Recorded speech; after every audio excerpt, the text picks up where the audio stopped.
à quelques jours de la clôture du Salon de l'Agriculture de la Nouvelle-Aquitaine, nous sommes sur la ferme avec Pascal Sachot. Bonjour Pascal. Bonjour. Donc avec vous on va parler un petit peu Anne Maraîcher et aussi un peu de littérature si vous voulez bien. Oui. Alors déjà, votre présence au salon, elle se résume à quoi si on devait faire ça rapidement? Eh bien, je représente l'École nationale des ânes maraîchers. C'est une école qui a pour objectif de remettre l'âne comme outil de travail en agriculture, notamment au maraîchage. Donc je suis là pour faire la promotion de l'école et pour faire voir au grand public que l'âne fait son grand retour. Et vous êtes formateur vous dans cette école ou vous êtes juste un représentant Ah non, non, moi je suis le directeur de l'école et je suis aussi le formateur. Je forme les personnes, je transmets. Alors pour le retour de l'animal, il y a trois solutions. Il y a trois adéquations plutôt. Il y a la transmission du savoir-faire à travers la formation. On éduque aussi les animaux parce qu'un âne c'est très intelligent mais il faut lui apprendre, donc il faut l'éduquer au maraîchage, donc éducation des animaux. Et je participe aussi avec un partenaire constructeur à l'innovation des outils de façon à pouvoir les alléger. Donc les trois solutions de l'école: transmission de savoir-faire, éducation des animaux, innovation des outils. Ce savoir-faire, justement, c'est un savoir-faire ancestral, parce que si on se rappelle, tout ce qu'il y avait avant les machines, c'était des ânes, des vaches. Et vous, c'est ça aussi, vous dites qu'on veut faire continuer cette discipline? Et effectivement, au jour d'aujourd'hui, on est en train de changer le modèle agricole. On veut beaucoup de circuits courts, de proximité, beaucoup de bio dans nos campagnes, tout ça. Donc l'âne déjà participe à l'aménagement de nos territoires. Il devient un outil indispensable à des nouveaux créateurs, chefs d'entreprise, que sont des maraîchers bio qui s'installent sur des petites surfaces.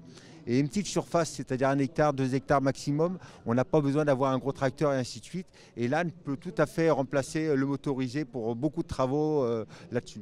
L'avantage, c'est qu'il est petit, il est léger, il est maniable et en plus, il ne pollue pas, il ne fait pas de bruit, il ne fait pas de tassement de sol. Et donc, on peut le passer dans les tunnels et dans des espaces relativement restreints.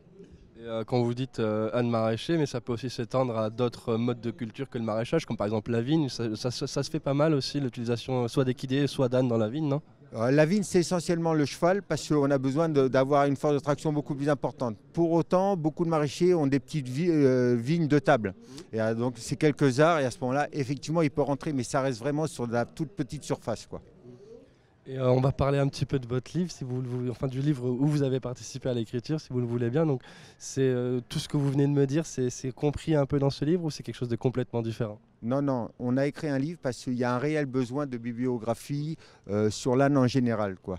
Et on a tout le temps beaucoup de questions qui sont pour nous basiques, mais qui pour l'utilisateur lambda étaient importants.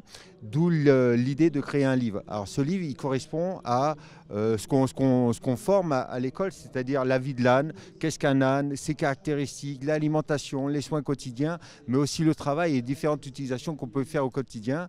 Donc c'est un livre relativement complet qui s'adresse au grand public, mais essentiellement aux jardiniers amateurs, aux professionnels en devenir. Oui, c'est de la démocratisation et de la vulgarisation un petit peu de cette discipline à laquelle vous participez à l'école, mais aussi que vous voulez proposer sur les visiteurs. Exactement.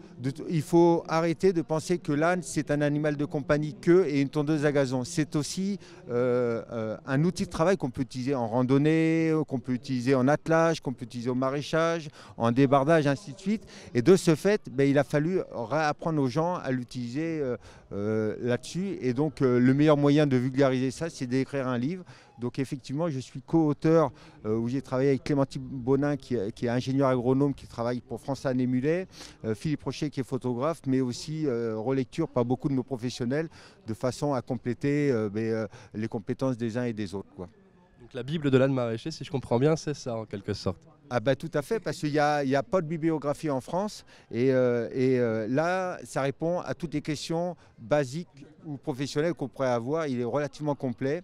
C'est vrai que nous sommes assez fiers du travail que nous avons accompli, mais bon, il répond à une vraie demande et un vrai besoin, quoi. Et est-ce que justement ce vrai besoin, vous y participerez encore à y répondre l'année prochaine en revenant au salon ou pas? Effectivement, ça fait déjà plusieurs années que je suis présent sur le salon pour représenter l'École nationale des ânes maraîchers et notre volonté est toujours de poursuivre. Nous sommes aussi présents avec succès au Salon international de l'agriculture à Paris et nous faisons aussi les foires de Cournon, Lyon et ainsi de suite, quoi. Donc effectivement, Bordeaux est une cible prioritaire et on participe à l'animation et à la promotion de la Nouvelle-Aquitaine dans le renouvellement des énergies renouvelables. Et merci beaucoup Pascal Sachot. Bonne fin de salon. Merci à vous aussi.